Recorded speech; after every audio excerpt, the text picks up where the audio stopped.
అందరికీ నమస్కారం. అందరికీ దసరా నవరాత్రుల శుభాకాంక్షలు. మనకి దసరా అనగానే గుర్తొచ్చేది బొమ్మల కొలువు, బతుకమ్మ. మరి అటల్ వారి బతుకమ్మ సెలబ్రేషన్స్ ఎలా ఉన్నాయో చూసేద్దామా? అస్సలు ఎంత జనం వచ్చారంటే కార్ పార్కింగ్ లో జాగా కూడా దొరకలేదు. ఒక కార్ తీస్తే కానీ ఇంకో కార్ పార్క్ చేయడానికి ప్లేస్ దొరకలేదు. లక్కీగా ఈవెంట్ ఇండోర్ అవడం వల్ల వాన పడినా పెద్ద ప్రాబ్లం కాలేదు. చూసారా, ఇసుకేస్తే రాలినంత జనం ఉన్నారు.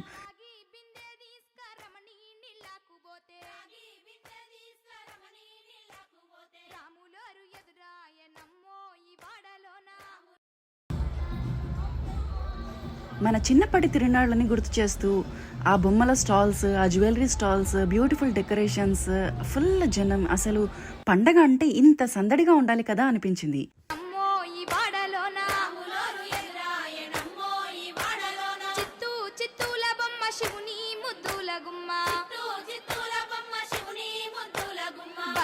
ఆ జనాన్ని ఆర్గనైజ్ చేయడానికి మన యాంకర్ కూడా బతుకమ్మ చుట్టూ మొత్తం 3-4 పెద్ద పెద్ద సర్కిల్స్ లో నిల్చోపెట్టి చేయించారు. ఉరుకుల పరుగుల స్కెడ్యూల్స్ లో కలవలేని వాళ్ళందరినీ ఈ పండగ వల్ల, గ్యాదరింగ్ వల్ల కలిసే అవకాశం వచ్చింది. ఇది వరంగలో, కరీంనగరో కాదు, మన మెల్బర్న్ లోని తెలంగాణ బిడ్డలు జరుపుకున్న వేడుక.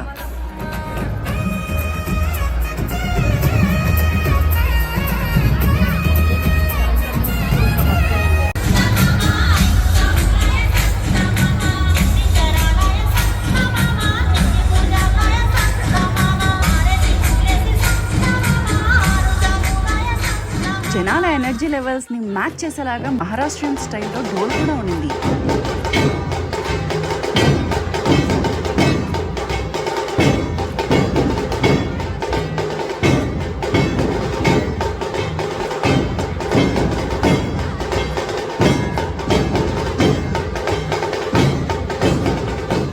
ఇంకా బతుకమ్మల విషయానికి వస్తే ఎన్ని రకాలో, ఎంత అందంగా తీర్చారో. అమ్మవారి మొహాలు పెట్టి, జడలు పెట్టి, రకరకాల పూలతో సైజుల వారీగా ఎంత అందంగా ఉండిందో.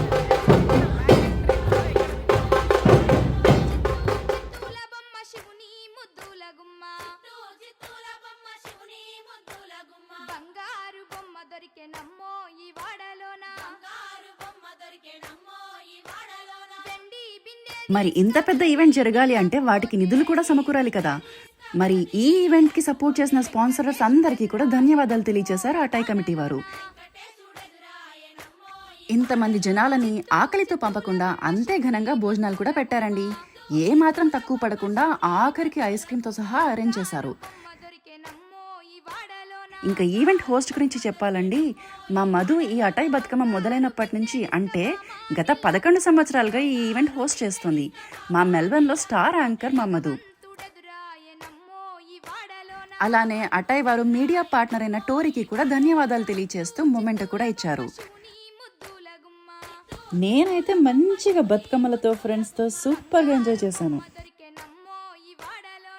అయితే మీలో ఎవరన్నా అనుకుంటున్నారా, అయ్యో ఇంత మంచి ఈవెంట్ మిస్ అయిపోయామే అని? మరేమీ దిగులు పడకండి. ఈ నెల 11న అటై వారి సద్దుల బతుకమ్మ రానే వస్తుంది. ఈసారి మాత్రం మిస్ కాకండోయ్.